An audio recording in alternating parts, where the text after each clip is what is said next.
Recording in progress. 하나님이 야곱에게 이르시되 일어나 베델로 올라가서 거기 거주하며 내가 내 형 에서의 낯을 피하여 도망하던 때에 내가 내게 나타났던 하나님께 거기서 제단을 쌓으라 하신지라. 야곱이 이에 자기 집안 사람과 자기와 함께한 모든 자에게 이르되 너희 중에 있는 이방 신상들을 버리고 자신을 정결하게 하고 너희들의 의복을 벗고 입으라.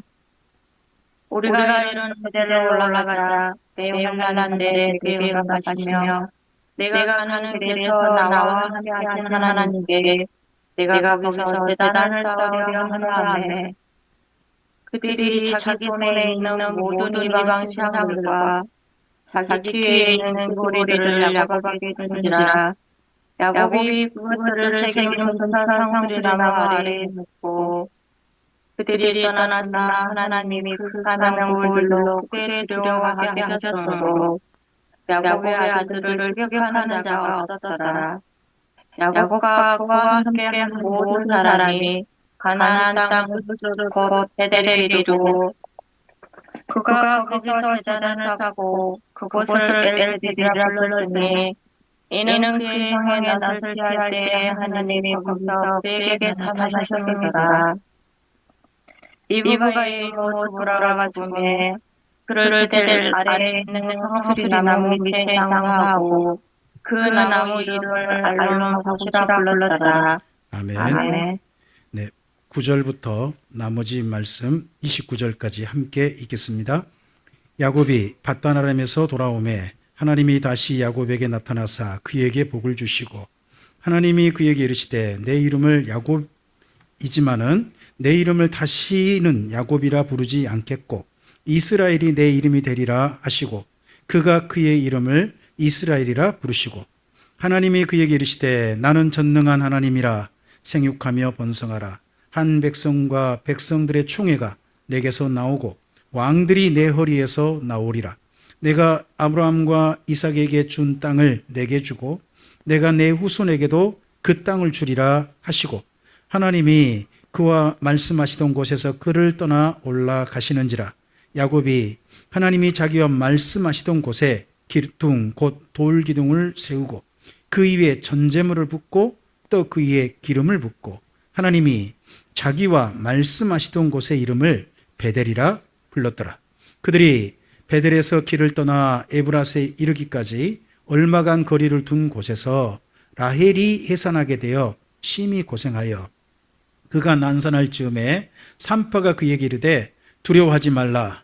지금 내가 또 등남하느니라 하매 그가 죽게 되어 그의 혼이 떠나려 할 때에 아들의 이름을 베논이라 불렀으나 그의 아버지는 그를 베냐민이라 불렀더라. 라헬이 죽음에 에브라 곧 베들레헴 길에 장사되었고 야곱이 라헬의 묘에 비를 세웠더니 지금까지 라헬의 묘비라 일컫더라. 이스라엘이 다시 길을 떠나 에델 망대를 지나 장막을 쳤더라. 이스라엘이 그 땅에 거주할 때에 루벤이 가서 그 아버지의 첩 비라와 동침하매 이스라엘이 이를 들었더라. 야곱의 아들은 12이라. 레아의 아들들은 야곱의 장자 루벤과 그 다음 시므온과 레이와 유다와 이사갈과 스불론이요. 라헬의 아들은 요셉과 베냐민이며 라헬의 여종 비라의 아들들은 단과 납달리요. 레아의 여종 실바의 아들들은 갓과 아셀이니 이들은 야곱의 아들들이요 밧단 아람에서 그에게 낳은 자더라. 야곱이 기랏 아르바의 마므레로 가서 그의 아버지 이삭에게 이르렀으니 기랏 아르바는 곧 아브라함과 이삭이 거류하던 헤브론이더라. 이삭의 나이가 180세라. 이삭이 나이가 많고 늙어 기운이 다함에 죽어 자기 열조에게로 돌아가니 그의 아들 예서와 야곱이 그를 장사하였더라. 아멘. 오늘 본문 말씀은 상당히 많이 우리에게 좀 익숙한 본문입니다. 베델로 올라가자. 이 본문 교회를 좀 어느 정도 다니신 분들은 이 설교를 안 들으신 분이 아마 별로 없으실 것 같습니다.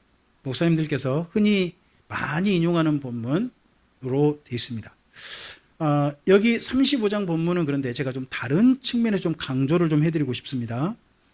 하나님께서요, 어떤 사람의 개인에게 너는 내게 제사를 드리라, 제단을 쌓으라 라고 명령하신 경우는요, 극히 드뭅니다.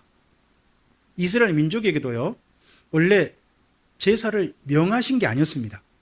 명하신 게 아니라 너희가 이렇게 제사를 드리려거든 이렇게 하라. 제사가 이미 일상된 사람들이에요. 그런다면 이렇게 제사를 드릴 방법을 제시하신 것이지 너는 제사를 이렇게 드려라 라고 명하신 것은 사실은 아니었어요.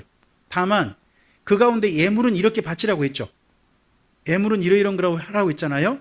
그러니까 이스라엘 민족이 뭐라고 표현하냐 그러면 하나님께서 예물을 명하셨다고 표현해요. 이렇게 예물을 드리라고 명하셨다. 하지만 제사를 드리라고 명하셨다는 표현은 없어요. 우리가 조금 생각해 볼 만한 부분이죠. 하지만 몇 사람에게는요, 하나님께서 제사를 명하셨어요. 그래서 여기 창세기에서 창세기 두 곳은 꼭 기억하셨으면 좋겠어요. 첫째는 창세기 15장입니다.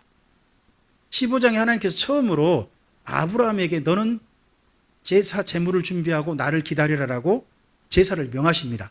그 전에는 아브라함이 제사를 스스로 드렸어요. 자기 스스로 드렸어요. 하지만 15장에서는 하나님께 제사를 명하십니다. 혹시 그리고 아브라함에게 명하신 제사 그러면 우리에게 좀 유명한 사건이 있는데 떠오르실까요? 아들을 번제로 바치라 했던 그게 또 사실 명령이시지만 시험이셨죠. 정식 제사를 드리라는 건 아니었습니다. 시험이셨죠. 근데 오늘 여기 35장을 보시면 야곱에게요, 제사를 명하십니다.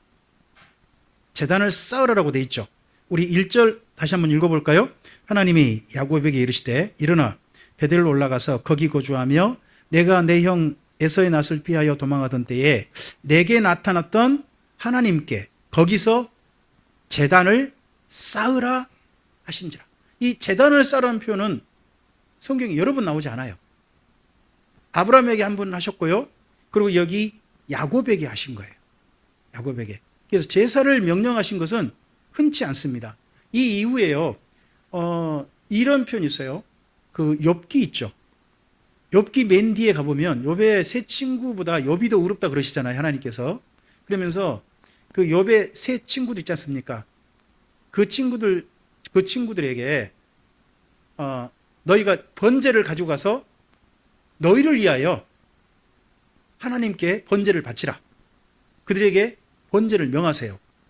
그리고 그 번제에 누가 너희를 위해 제사장이 되어줄 거다. 욥이 하는 내용이 욥기 뒷부분에 있어요. 거기도 제사를 명령했다고 하실 수 있죠. 그리고 혹시 다윗이 한번 그 인구조사했던 거 기억나세요? 인구조사할 때 나중에 자기가 잘못한 거 깨닫잖아요. 깨달았을 때 선지자가 와가지고 3가지 재앙 중 택하시오라고 합니다. 그랬을 때 3일 거 택하잖아요. 그때 온역이 가득 퍼졌다가 예루살렘에 임박하죠. 임박했을 때 그때 저쪽에서 천사가 칼을 들고 예루살렘을 향해서 휘두르려고 하는 것을 여기 다윗에게 보여버렸죠. 보였을 때 하나님께서 그때 하나님 무릎을 꿇는 다윗에게 제사를 명하십니다. 그 천사가 칼을 들고 선 그곳에서 제사 드려라. 거기가 어디냐 그러면 아라우나의 타작 마당이라 불리기도 하죠. 그리고 거기가 이전에 아브라함이 자기 아들을 번제로 바치려고 했던 거기. 그래서 거기가 모리아산이라 불리는 곳이죠. 거기에서 제사를 바치라고 해서 제사를 바치고 온역이 멈췄죠. 멈추면서 그때 다윗이 깨닫죠. 여기야말로 하나님께서 응답하신 곳, 하나님께서 계신 곳이다.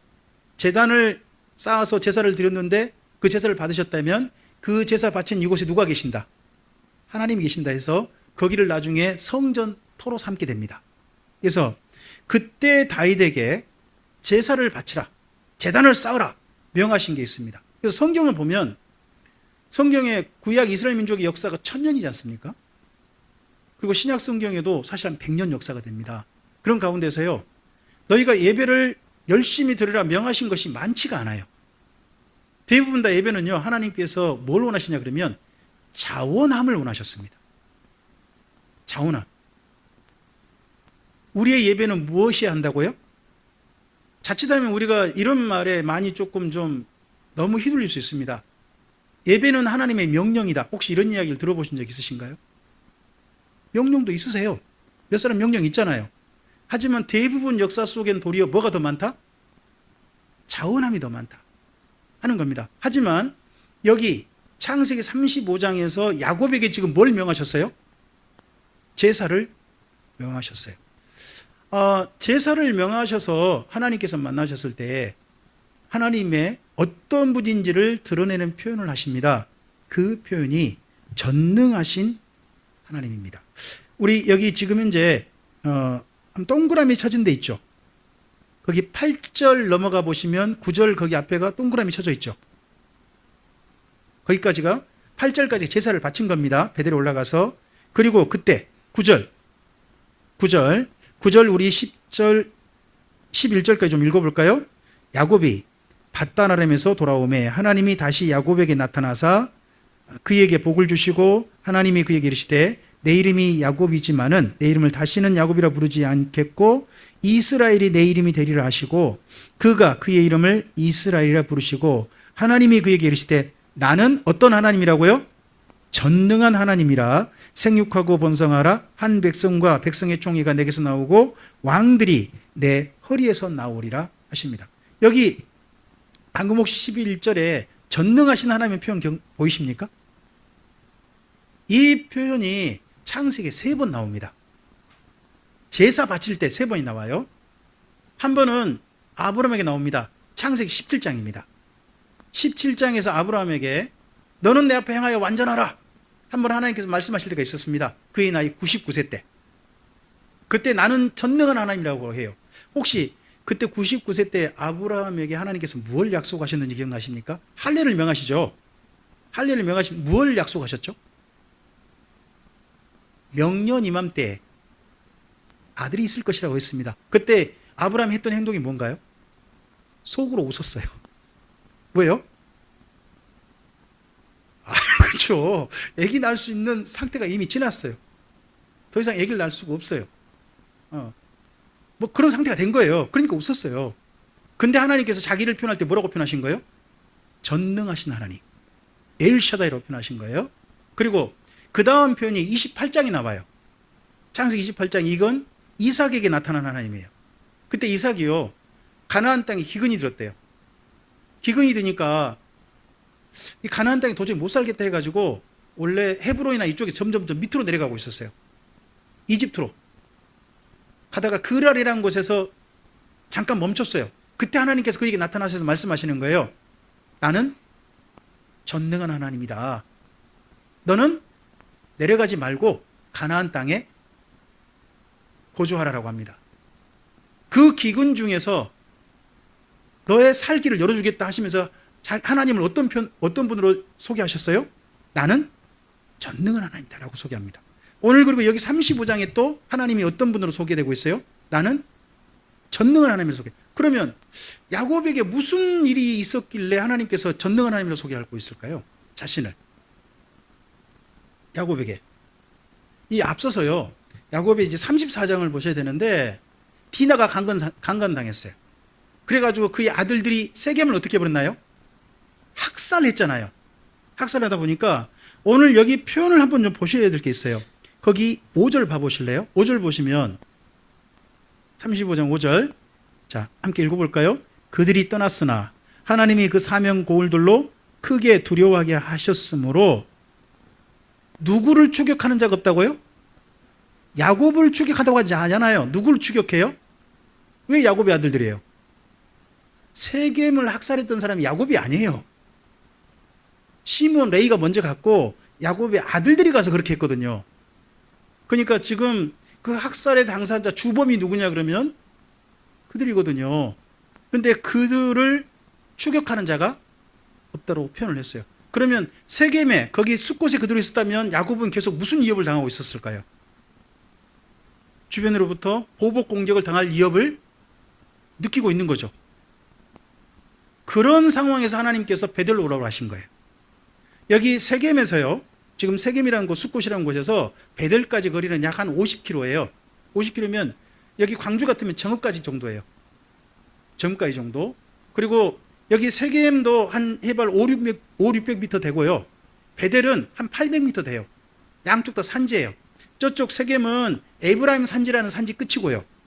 베델은 유다 산지라는 곳의 끝이에요. 서로 산지가 맞대어져 있는 그런 곳 사이거든요. 그 산지길이에요. 하지만 그 길로 하나님께서 오라고 하세요. 그리고 거기에서 제사를 바치라고 할 때 하나님께 제사 드렸을 때 하나님께 자기를 전능하신 하나님을 소개해요. 그러면 이때 전능하신 하나님은 야곱의 가족에게 어떤 하나님이시기에 전능하신 하나님일까요? 그 주변의 위협으로부터 가나안 땅에 안전하게 거주하게 하실 분 뿐만 아니라 거주하게 한 정도가 아니죠. 여기 말씀을 눈여겨 한번 읽어보세요. 하나님께서 무엇을 약속하고 계시는지. 자, 거기 12절을 특별히 좀 읽어볼까요? 12절 읽어봅시다. 내가 아브람과 이삭에게 준 땅을 내게 주고 내가 내 후손에게도 그 땅을 주려 합니다. 지금 땅 주인이 아니거든요. 야곱의 가족, 야곱의 아버지, 야곱의 할아버지가 가나안 땅의 주인이 아니에요. 와서 지금 굴러온 돌로 여기저기 떠도는 삶을 살고 있어요. 근데 하나님께서 도리어 땅 주인, 박힌 돌들, 그런 사람들의 위협을 당하고 있는 이들에게 도리어 그 땅 주인이 누가 될 것이다. 너희가 땅 주인이 될 것이다. 야곱이 지금 이런 상황에서 그게 믿으실까요? 자, 창세기에 나타난 하나님은 다 한결같이 세 사람에게 전능하신 하나님이라고 소개를 하고 나타나세요. 아브라함에게 그렇게 소개하고 나타나셔가지고 진짜 1년 후에 아이를 갖게 하셨어요. 이삭에게 가나안 땅에 머물라라고 하셨는데 그 다음에 사실 이삭의 삶이 별 불편 없이 180년을 가나안 땅에서 큰 어려움 없이 큰 에피소드 없이 살게 하셨어요. 전능하신 하나님이죠. 그리고 여기 야곱의 아들들로 말미암아 무엇이 이루어지나요? 이스라엘 민족이 이루어지죠. 이스라엘 민족이 이루어져서 마침내 이 이스라엘 민족이 어디를 차지하게 됩니까? 지금 야곱의 그 당시 상황으로 도저히 납득되기 어려운 하나님인데 그 하나님 말씀대로 이루십니다. 이 전능하신 하나님의 부분이 이 이후에 특별히 한 성경에 크게 나타납니다. 그 성경이요, 욥기입니다. 욥기를 읽으실 때 꼭 기억하시기 바랍니다. 욥기에 등장한 하나님은 전능하신 하나님이란 겁니다. 참 어떻게 보면 되게 안 맞습니다. 의인이 지금 무슨 일을 겪고 있습니까? 의인이 엄청난 고난을 겪고 있고 주변 사람들로부터 너가 뭔가 죄를 지었으니까 이런 일 당한 거 아니야? 라는 그런 비난을 받고 있습니다. 그런데 그때 하나님을 자기를 누구로 소개하냐 그러면 전능하신 하나님을 소개합니다. 욥기에 32번이나 등장을 해요. 그래서 욥기에 나타나신 하나님 분명히 전능하신 하나님이에요. 근데 그 의인의 어려움으로부터 마침내 의인에게 위로를 주시고 평안으로 인도하신 분이 욥기에 등장한 하나님입니다. 그리고 성경에 또 한 권에서 전능하신 하나님이 등장합니다. 그 한 권이 요한계시록입니다. 요한계시록에서 하나님을 전능하신 하나님이라고 표현한 내용이 9번이 등장을 해요. 창세기에 등장하셨던 전능하신 하나님이 마지막 건 요한계시록에 또 한 번 전능하신 하나님으로 자신을 나타내고 있어요. 우리의 인생 가운데 여기 창세기에 이삭과 아브라함과 야곱에게 나타나시던 그 하나님 있지 않습니까? 그 하나님이 우리에게도 전능하신 하나님으로 삶 속에서 경험되었으면 좋겠습니다. 우리의 삶에 어려운 자리가 있을 것입니다. 그 어려운 자리를 하나님의 도우심으로 말미암아 넘어가고 이겨내고 내 삶의 자리에 전능하신 하나님이 계셨구나, 함께 하셨구나 하는 것들이 우리에게도 경험되었으면 좋겠습니다. 심지어 요한계시록이라면 저는 예수님께서 나타나실 그때에 이 지구상 전체를, 온 세상을, 우주를 새롭게 하시는 전능하신 하나님을 우리는 목격하게 될 거라고 생각합니다. 그 하나님의 이야기가 첫째 우리 여기 창세기에서, 여기 특히 35장에서 기억되었으면 좋겠습니다. 그리고요, 야곱에게 여기 베델로 올라오러 하셔가지고 하나님에 대한 소개가 3번 이게 강조되고 있습니다. 한번 그 부분을 좀 기억하시고 밑줄 그었으면 좋겠는데요.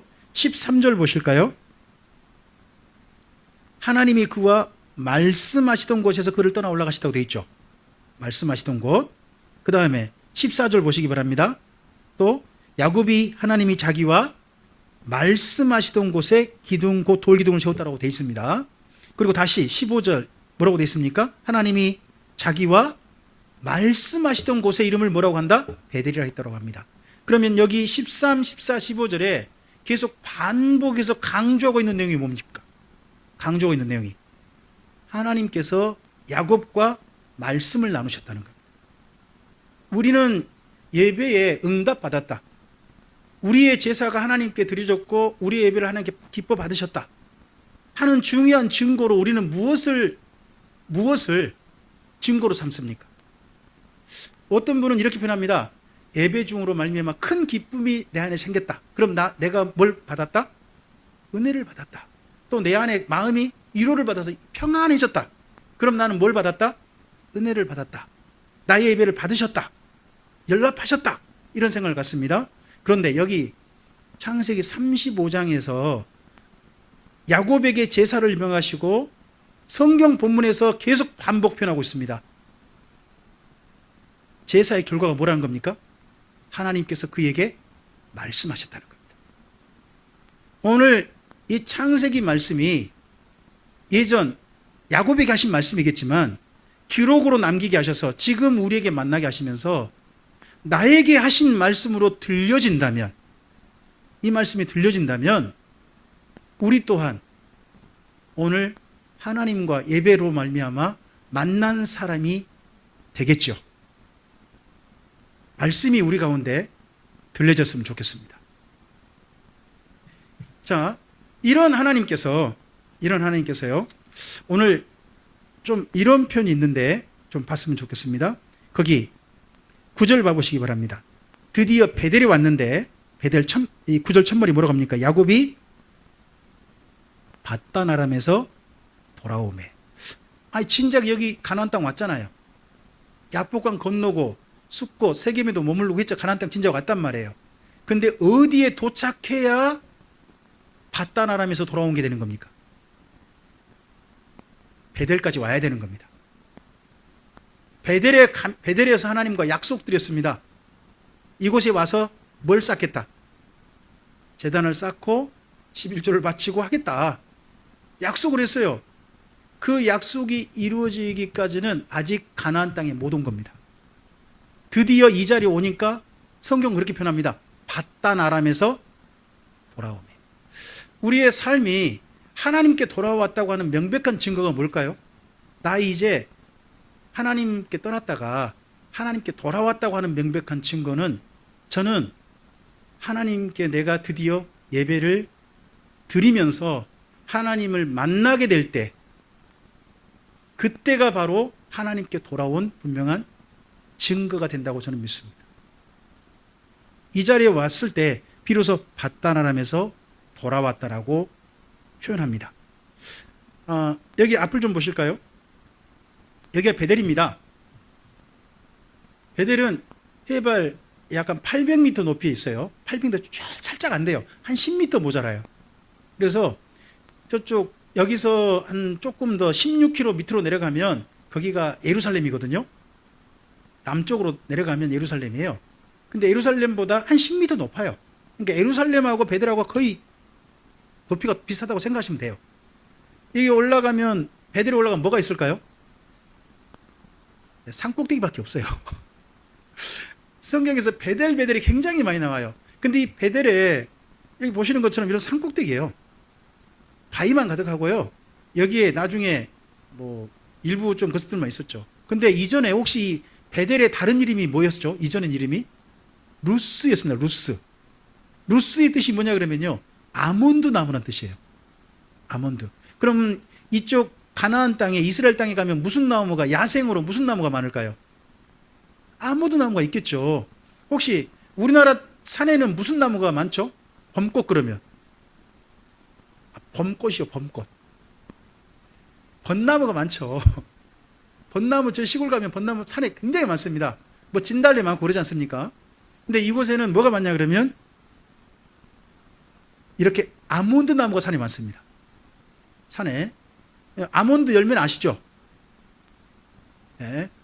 궁금하시면 마트를 가셔서 아몬드를 사보시기 바랍니다. 그러면 거기 있습니다. 그래서 이스라엘 땅에 가면 실제로 이렇게 아몬드 농장이 있습니다.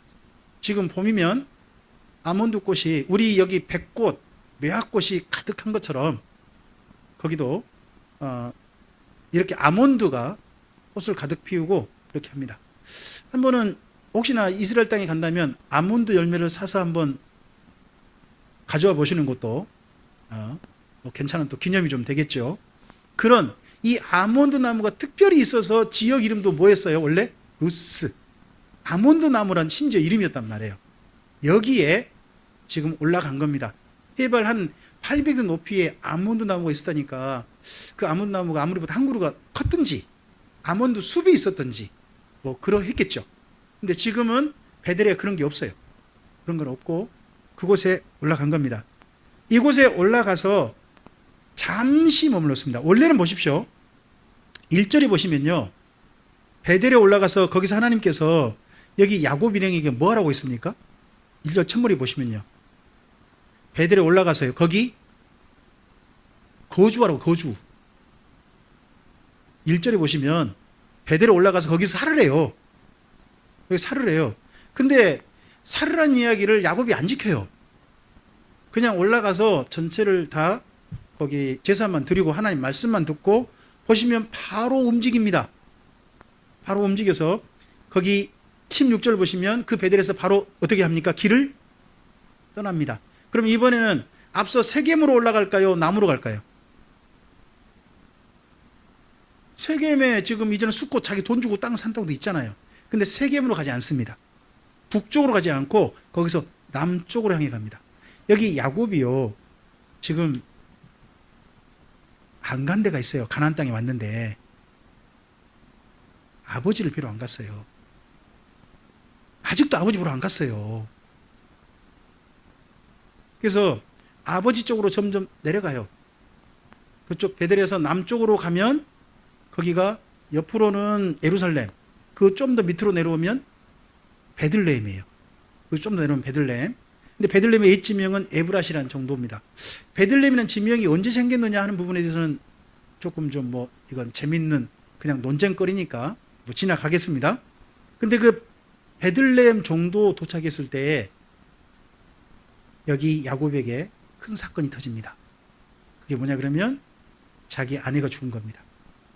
아기를 낳다가 라헬이 그러면 아기를 낳다가 세상을 떠나게 됩니다. 우리 베델에 올라가면 하나님께서 야곱에게 뭘 주십니까? 베델로 올라가자. 그럼 베델로 올라가 제사를 드리면 하나님께서 그 야곱에게 뭘 주십니까? 예, 거기 9절에 보시면 야곱에게 뭘 주셨다? 복을 주시고 라고 되어 있습니다. 그럼 복을 주시면 아내를 잃는 거죠.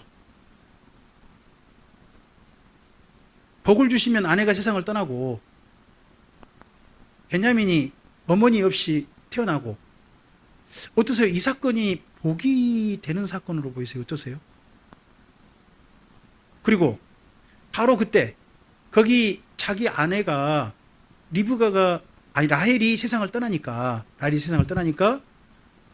야곱이 아버지한테 가는 길을 멈췄어요. 라헬을 정말 사랑했나 봐요. 그러니까 라헬의 무덤 옆에서 떠나질 못하는 거죠. 라헬의 무덤 옆에서 떠나지 못하고 있는데 그 사이에 무슨 일이 터지나요? 거기 또 읽어보면 루벤이 자기 소모 비라하고 둘이 통과하는 사건이 또 벌어져요. 어떠세요? 야곱이 복을 받았죠. 좀 이상하지 않나요? 우리는 복을 받았다 그러면 보통 어떤 일이 우리한테 있기를 바라나요? 뭔가 좋은 일인 거잖아요. 근데 여기 성경 본문에서 창세기에서 복이란 단어는요, 원래 좋은 일이라는 표현이 아니에요. 무릎을 꿇다예요. 우리의 삶에 무슨 일을 만나든지 그 모양이 좋든 안 좋든 간에 그 일을 만났을 때 하나님께서는 야곱에게 무엇하길 원하셨을까요? 무릎 꿇기를 원하신 것 같아요. 그게 복을 주심이에요. 좋은 일을 주셨다는 표현이 아니에요. 도리어 야곱은요, 이 베델에서부터 어떤 일이 벌어지느냐? 잃어요. 야곱의 특징은요, 손으로 잡는 거예요. 이름의 뜻이 그래요. 움켜잡다, 발목을 잡다, 이런 뜻이거든요. 근데 야곱의 이 이후, 베델 이후의 삶을 보시면 하나하나 잃어가요. 여기에서 첫 번째 라헬을 잃었죠. 루벤에 대한 신망을 잃어버립니다. 그리고 조금 더 있으면 자기 아들 요셉을 잃게 됩니다. 그리고 여기는 지금 미리 쓰고 있습니다. 그의 아버지가 세상을 떠나게 됩니다. 근데 좀 이 표현이 조금 좀 의미심장합니다. 거기 27절을 좀 보시겠습니까? 27절 함께 읽어볼까요? 야곱이 기랏 아르바의 마므레로 가서 그의 아버지 이삭에게 이르렀으니 기랏 아르바는 곧 아브라함과 이삭이 거류하던 헤브론이더라. 이때 야곱은 아버지만 만나야 됩니까? 어머니도 만나야 됩니까? 어머니 소식이 없습니다. 대신에 베델에서 어머니의 유모가 베델에서 세상을 떠난 이야기가 쓰여지고 있습니다. 그러면 앞서서 읽다 보면 그게 나옵니다. 그 베델에 떠나기 전에 그곳에서 그의 유모가 죽었다. 8절 보시면 나올 거예요. 8절에 나올 거예요. 그러면 이 야곱이 가나안 땅에 도착했다는 소식을 아마도 헤브론의 아버지가 있거든요. 헤브론에 이삭에게 들린 모양이에요. 그래서 이삭 옆에 여기 리브가의 유모였던 이분도 함께 쓰던 것 같아요. 그랬는데 그 소식 듣고 야곱이 도착했다는 소식 듣고 세겜, 수코까지 찾아간 모양입니다. 그럼 가서 무슨 소식 전했을까요? 리브가는 먼저 세상을 떠났다는 소식이 전해진 것 같습니다. 그러니까 야곱이 사실 가나안 땅에 오면서 점점 경험되는 게 뭐냐? 잃어가는 겁니다. 어떻습니까? 점점 야곱에게 잃어가는 게 야곱에게 복입니까? 아니면 벌입니까?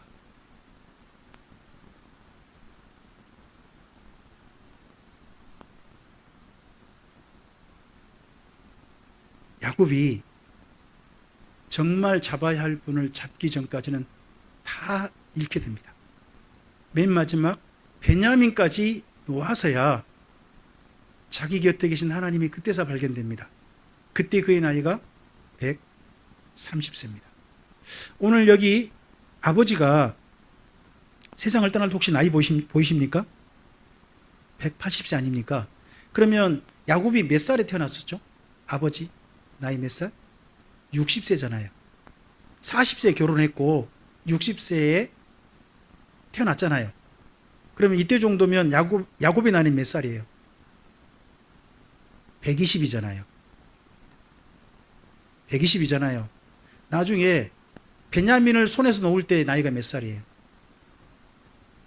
130세예요.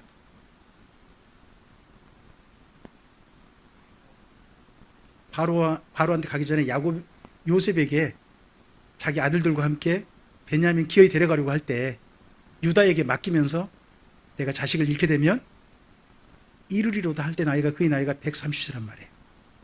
그때까지 마지막 붙잡고 있던 게 베냐민이었어요. 근데 베냐민마저 놓으니까 비로소 진짜 잡아야 할 분이 보였죠. 저는 야곱이 복을 받았다 하는 내용은 결국 하나님께 무릎 꿇어가는 인생이 점점점 그렇게 돼가는 과정 자체가 그에게는 복을 주심이었다고 생각이 됩니다. 결국 여기 창세기에서는 그러해요. 우리의 삶에서 뭔가 잃게 되었을 때 어떤 사람은 하나님께 더 떠날 수도 있습니다. 근데 야곱은요, 점점 잃게 되면서 하나님께 마지막에 드디어 무릎 꿇게 됩니다. 그리고 130세부터 147세까지 17년을 하나님께 무릎 꿇는 붙잡는 삶으로 그 인생을 살게 됩니다. 오늘 그런 과정에 중요한 고비가 바로 여기 베델입니다. 베델 이후에 야곱은 잃어가고 있었습니다. 하지만 그것이 그에게 하나님께 무릎 꿇어가는 삶으로 점점점 가게 만드는 걸음이 되었습니다. 오늘 우리의 삶에 여러 가지 일들을 만날 수 있습니다. 근데 그 일들 가운데서 이왕이면 그 일들이 우리로 하여금 하나님께 무릎 꿇어가게 하는, 하나님께 더 나아가게 하는 그런 사건으로 이어졌으면 좋겠습니다. 주님을 사랑하는 자들에게는 모든 것이 합력하여 선을 이룬다고 합니다. 그 말씀을 기억할 게 아니라 우리의 삶이 지금 합력하여 하나님 앞에 선을 이루고 가고 있는가를 확인해 보셨으면 좋겠습니다. 주님께서 부르고 계십니다. 무릎 꿇는 삶으로 이 삶이 바로 우리의 삶이 되었으면 좋겠습니다. 오늘 세 가지를 기억했으면 좋겠습니다. 하나님께 제사를 명하셨습니다. 제사를 명하셨다면 특별한 감사가 있어야 될 것 같고요. 명하지 않았다 할지라도 자원함을 원하셨습니다. 우리의 하나님께 드린 예배가 자원함이었으면 좋겠습니다. 그리고 우리 삶 속에서 전능하신 하나님을 만나셨으면 좋겠습니다.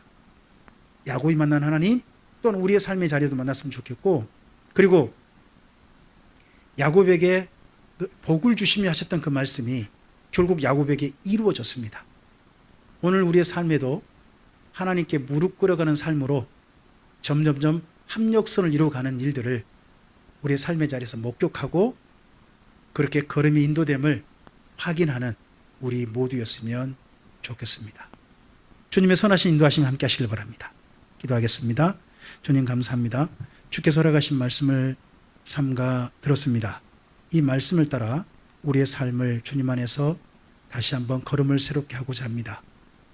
야곱에게 복을 주셨다고 하지만 실제 나타난 모습은 고개를 갸우뚱거리게 만드는 그런 모습이었을 것입니다. 하지만 결국은 하나님께서 정말 그 말씀대로 이루어지게 하심을 우리는 성경에서 확인합니다.